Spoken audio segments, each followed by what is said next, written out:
All right, we're going to get into something pretty dark today. We're going to be looking at how ancient empires didn't just rule with laws, they ruled with pure fear. They used cruelty, I mean spectacular cruelty, as a very specific tool to keep absolute control. So let's dive into how, and more importantly, why. Wow. I mean, that one line says it all, doesn't it? It's such a stark reminder that for a lot of people back then, the end wasn't just about dying. It was about how you died. Mercy? That was a rare thing. More often than not, the suffering was the entire point. And that's really the big question we're tackling here. Because this wasn't just random violence. Oh no, it was planned, it was calculated, and it was very, very public.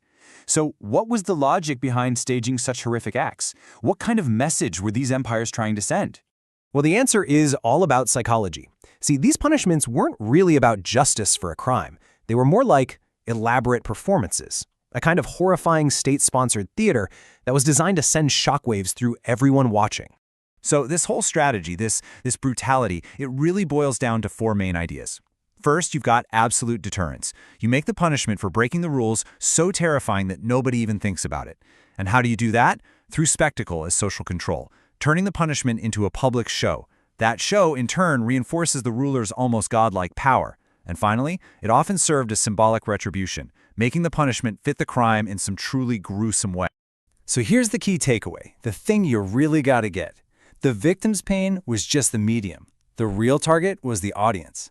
Every single scream, every moment of agony was a message being broadcast to the crowd. This is what you get if you even think about stepping out of line. Okay, so that's the theory. But what did it actually look like in practice? Our first case study is the absolute poster child for turning punishment into a horrifying public event. We're talking about the Brazen Bull of ancient Greece. Its design was as brilliant as it was twisted. From the outside, it just looked like an incredible piece of art, a life-size bull made entirely of bronze. But its real purpose? It was an oven, custom-built for a human being. And this is where the design gets really, truly diabolical. The process itself was a slow, agonizing burn. But that last step was a masterstroke of psychological terror. They actually built this crazy system of tubes and pipes inside the bull's head, specifically designed to take the victim's frantic screams and transform them into what sounded like the angry bellows of a real bull. And that's the thing, right? Look at this imbalance. The crime could be something as simple as just speaking out against the ruler.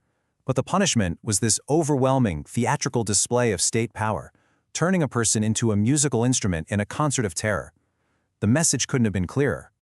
All right, let's jump from ancient Greece over to the world of the Norse sagas for our second case study. Because here, punishment wasn't just a spectacle for the crowd. It was deeply tied into ritual, into symbolism, and even into appeasing the gods. The blood eagle. Now, just a heads up, historians still debate if this was a real thing or just a terrifying story, but man, the description of it in the sagas it's pure nightmare fuel. This wasn't just about killing someone. It was about turning their body into a gruesome offering. The way they describe the ritual is just chillingly methodical. Each step is laid out, designed to systematically take apart the human body. That final act, pulling the lungs out to create those wings, that was meant to be the climax of this whole horrifying ritual, a symbol of total and utter victory. So you have to ask, why something so specific, so symbolic? Well, one of the main crimes that supposedly earned you the blood eagle was killing a Viking chieftain. So the punishment was a direct, symbolic payback, a sacrifice to the god Odin to get back that honor and satisfy the gods after such a huge offense. You know, when you look back at stuff this extreme, it's really easy to just say, wow, what a barbaric past, and just move on. But have the core ideas behind it all, deterrence, power, spectacle, have they really gone away, or have they just changed their clothes?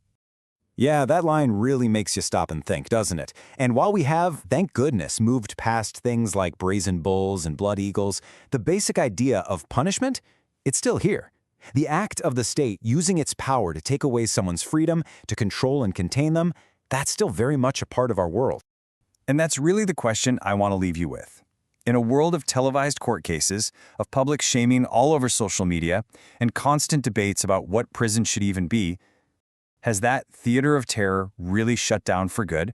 Or did it just find a new stage and a whole new audience? It's something to think about.